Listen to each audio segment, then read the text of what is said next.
Assalamualaikum warahmatullahi wabarakatuh. Om Swastiastu, Namo Buddhaya, salam sejahtera bagi kita semua.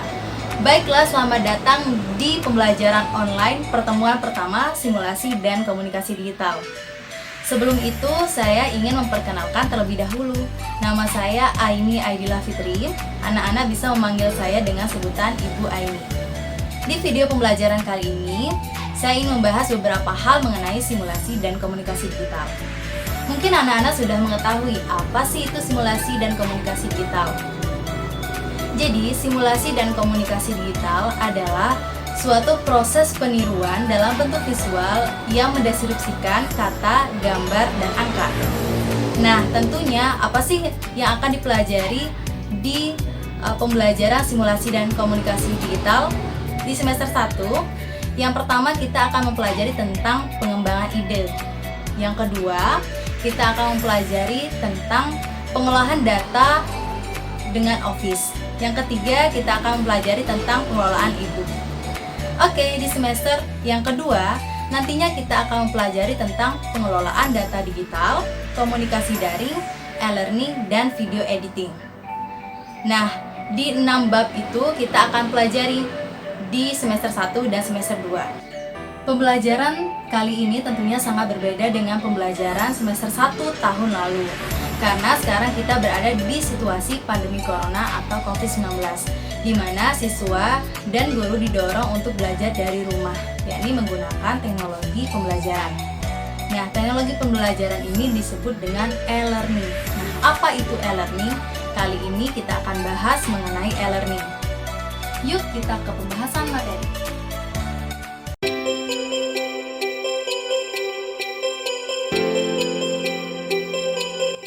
Apa sih itu e-learning? Konsep e-learning pertama kali diperkenalkan oleh Universitas Illinois di Urbana-Champaign dengan sistem Plato atau sistem pembelajaran yang menerapkan pemberian instruksi menggunakan media perangkat komputer. E-learning merupakan perpaduan kata dari elektronik dan learning. Elektronik dapat diartikan sebagai hal yang berkaitan dengan teknologi informasi yang disajikan secara hardware dan software. Sedangkan learning adalah proses pembelajaran.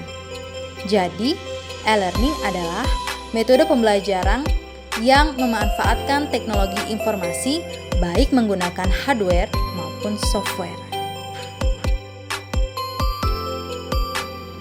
Nah, di sini ada dua persepsi dasar mengenai e-learning. Yang pertama adalah e-learning based learning, yaitu pembelajaran yang menggunakan media teknologi baik secara online maupun offline.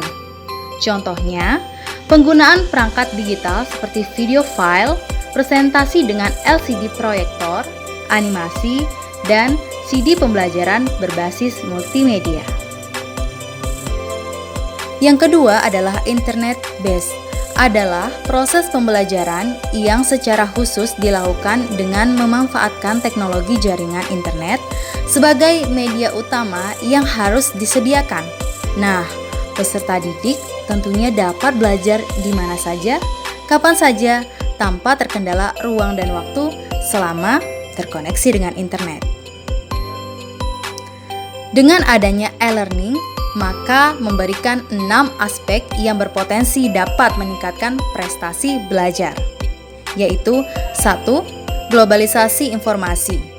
Globalisasi informasi ini memungkinkan kemudahan dari setiap siswa dalam mengakses informasi oleh siswa maupun guru melalui internet untuk membantu dalam pencarian informasi dan menambah ilmu, apalagi ditunjang dengan fitur mesin seperti Google. Yang kedua adalah mobilitas. Dengan adanya e-learning, siswa dapat mengakses materi, menjawab soal, dan belajar kapan saja, di mana saja, selama terkoneksi jaringan internet menggunakan piranti digital seperti handphone dan laptop. Yang ketiga, real-time feedback. Hasil belajar dan tugas-tugas siswa yang dikerjakan dapat diunggah oleh siswa, dapat diperiksa langsung melalui fitur dashboard guru. Siswa juga dapat langsung melihat nilai dari tugas yang dikerjakan. Yang keempat, kombinasi. E-learning dapat dikombinasikan dengan sistem pembelajaran konvensional sebagai pelengkap. Semisal, pembelajaran konvensional dengan metode ceramah bisa digunakan dalam penyampaian materi dan dilengkapi dengan penggunaan e-learning sebagai pelengkap saat pengerjaan tugas. Yang kelima adalah updatable. Guru dan siswa tidak diharuskan dalam satu ruangan dan waktu yang sama. Guru dapat mengunggah materi, soal, maupun demo pembelajaran. Siswa pun dapat langsung mengakses selama terkoneksi dengan internet. Yang keenam adalah stimulus. Karena penggunaan e-learning memudahkan siswa dalam mengakses materi maupun video menarik yang diberikan oleh guru, itu akan memberikan motivasi siswa lebih tertarik dan penjadwalan waktu dalam pengerjaan soal dengan tepat waktu. Nah, dari sisi penerapan e-learning di sekolah dapat dibedakan menjadi 3, yaitu 1. Sebagai pelengkap. Nah, e-learning sebagai pelengkap pembelajaran, contohnya guru memberikan materi dengan tatap muka dan siswa kemudian diminta untuk menjawab soal menggunakan e-learning. Yang kedua, kombinasi atau blended. E-learning sebagai kombinasi dalam pembelajaran, yaitu guru memberikan pembelajaran berupa materi pembelajaran dengan mengakses e-learning selain menggunakan metode tatap muka. Yang ketiga, daring penuh atau full online. Guru tidak melakukan tatap muka dengan siswa, mereka melakukan pembelajaran dengan mengunggah materi di e-learning. Siswa akan mengerjakan soal dan mengunggah jawaban soal dengan penjadwalan yang dilakukan. Beberapa tujuan yang diharapkan dari implementasi e-learning yaitu memudahkan siswa dan guru untuk melakukan pembelajaran kapan saja dan di mana saja. Meningkatkan efisiensi waktu dan biaya. Tentunya mendorong siswa dan guru untuk lebih kreatif serta lebih interaktif dengan pengembangan teknologi informasi. Selanjutnya, menstimulasi minat dan daya konsentrasi belajar siswa dan memaksimalkan potensi kemampuan pribadi siswa maupun guru meskipun tidak melakukan pembelajaran tatap muka. Adapun manfaat menerapkan dalam pembelajaran. 1. Siswa tidak memiliki ketergantungan pada buku teks pelajaran. Materi pembelajaran yang diakses oleh siswa lebih beraneka ragam dan lebih variatif. Selanjutnya, hasil evaluasi dapat dilihat secara otomatis dan banyak informasi serta wawasan pengetahuan yang beraneka ragam membuat siswa lebih cerdas dalam menganalisis informasi.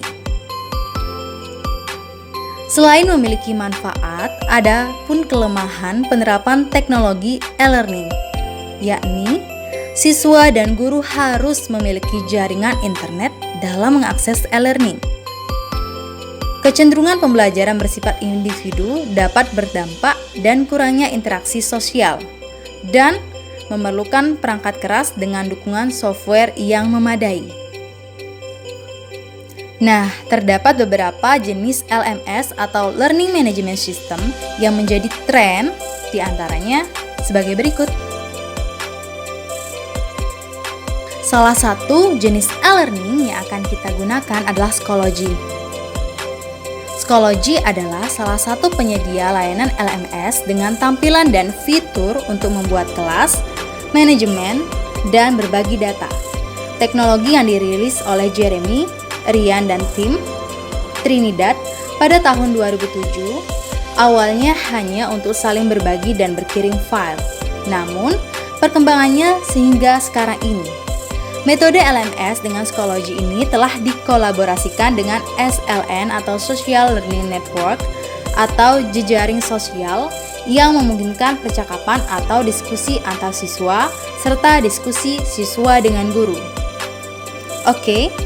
Sekarang waktunya kita praktek membuat akun Schoology. Apa aja sih yang perlu dipersiapkan? Nah, Yang perlu kalian persiapkan adalah smartphone kalian, jaringan internet, dan akun Gmail. Jika kalian belum memiliki akun email, kalian bisa menggunakan tutorial berikut. Namun, jika sudah memiliki akun email, kalian dapat skip video tutorial pembuatan email dan langsung melihat serta mempraktikkan pembuatan akun Schoology setelah video pembuatan email. Yuk kita praktekkan. Tutorial pembuatan email. Pertama kali yang harus kalian lakukan adalah mencari browser di smartphone kalian. Di sini, Ibu mencontohkan dengan menggunakan Chrome. Setelah itu, kita ketikkan gmail.com. Karena HP Ibu sudah terhubung dengan Gmail yang Ibu miliki, maka tampilannya akan seperti ini. Kemudian kalian bisa memilih icon dengan garis 3 tersebut. Setelah itu, klik alamat Gmail yang telah dibuat sebelumnya, maka akan muncul tampilan seperti berikut. Nah, setelah itu pilih kelola perangkat lain. Kemudian, tambahkan akun. Setelah itu, Anda diminta untuk memasukkan kata sandi HP Anda.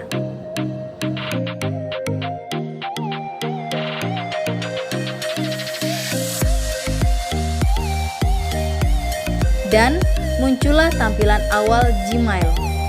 Anda bisa memilih buat akun dan pilih untuk diri sendiri.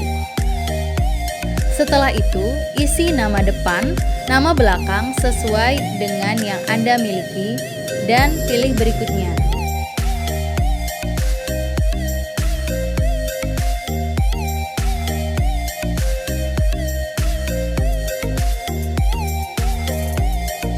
Setelah itu, isi tanggal lahir kalian serta gender. Pilih berikutnya.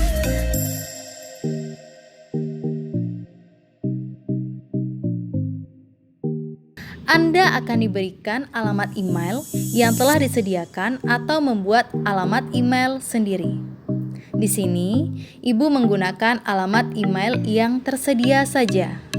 Nah, step berikutnya, kita diminta membuat kata sandi dan konfirmasi sandi dengan kombinasi campuran huruf, angka, dan simbol.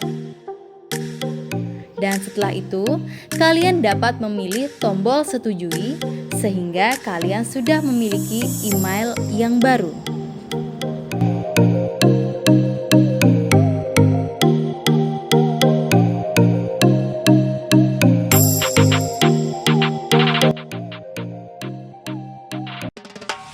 Praktek kedua, pembuatan akun Schoology. Sama halnya seperti pembuatan akun email sebelumnya, pertama yang harus kalian gunakan adalah browser HP kalian. Kemudian, kita ketikkan schoology.com.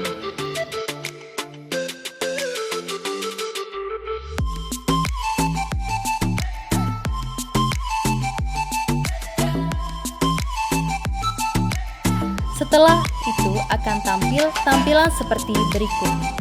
Nah, kita bisa pilih icon garis 3 di samping kanan.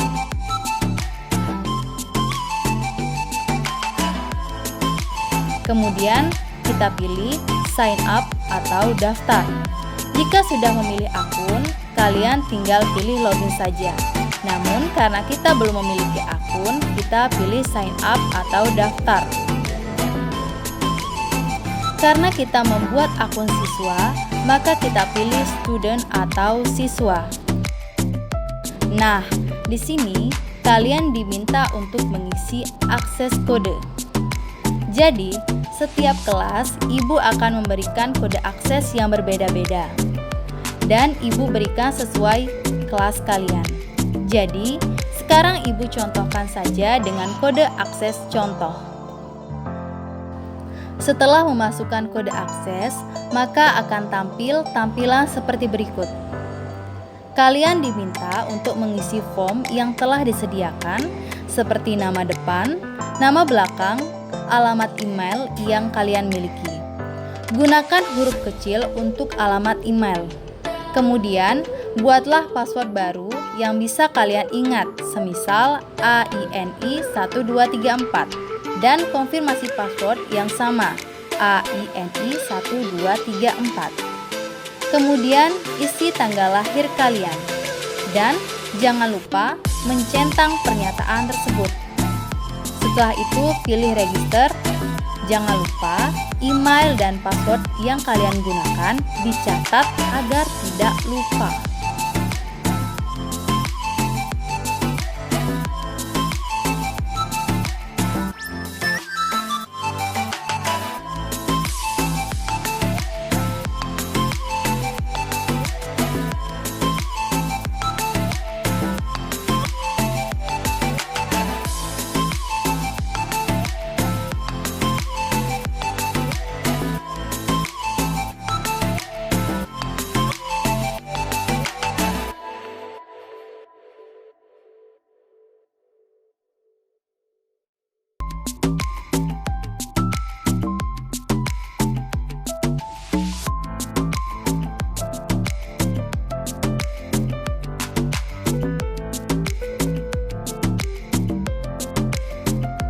Oke, jika ingin mengubah foto profil kalian, kalian bisa memilih icon di samping kanan yang berbentuk bulat, kemudian pilih Your Profile, dan kalian mengklik foto dan edit gambar.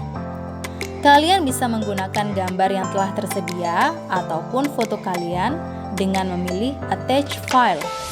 Setelah itu, pilih tanda silang atau close, maka foto kalian akan berubah sesuai dengan yang Anda inginkan.